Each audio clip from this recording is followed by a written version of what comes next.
সাধারণ মানুষের মনে প্রশ্ন, তবে কি ইসলাম ধর্ম গ্রহণ করেছেন বাংলা চলচ্চিত্রের জনপ্রিয় পরিচালক ও উপস্থাপক দেবাশীষ বিশ্বাস?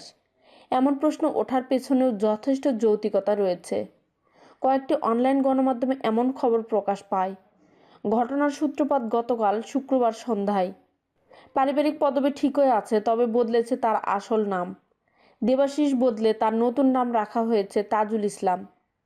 এটি ঘটেছে দেবাশীষ বিশ্বাসের ফেসবুক ফ্যান পেজে, তাও আবার সেটি ফেসবুক কর্তৃক ভেরিফাইড।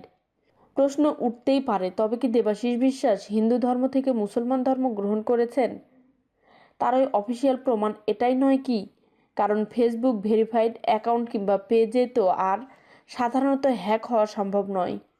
তবে খটকা লাগলো ওই ফ্যান পেজে দেবাশীষের ছবি এবং স্ট্যাটাসগুলো স্বাভাবিক মনে হলেও ধর্মান্তরিত কিংবা নাম বদলের বিষয়ে কোনো পোস্ট দেননি তিনি। কিন্তু কেন?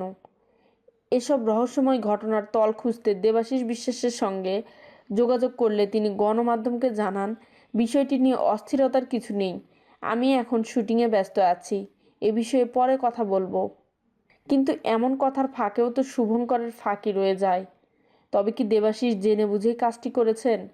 তাই ফের প্রশ্ন, আসলে বিষয়টা কি? এবার একটু বিরক্ত হয়েই দেবাশীষ বললেন, শুটিংটা শেষ হোক, আমি বিষয়টি একটু আগেই জানলাম। কি থেকে কি হলো আমি এখনও বুঝে উঠতে পারছি না। আপনি কি তাজুল ইসলাম নামের কাউকে চেনেন? বললেন, চিনি। সম্ভবত সেই এই কাজটি করেছে। আমি আসলে বুঝতে পারছি না। এখন শুটিংয়ে আছি, পরে বিষয়টা দেখছি। তবে দেবাশীষ বিশ্বাসের সঙ্গে কথা বলে এটুকু স্পষ্ট যে পেজের নাম পরিবর্তনের বিষয়টি তিনি অবগত নন। আরও স্পষ্ট হয়, তাজুল ইসলাম নামের ব্যক্তিটিকে তিনি চেনেন এবং ওই ব্যক্তিটি সম্ভবত এই পেজটির দেখভাল করেন।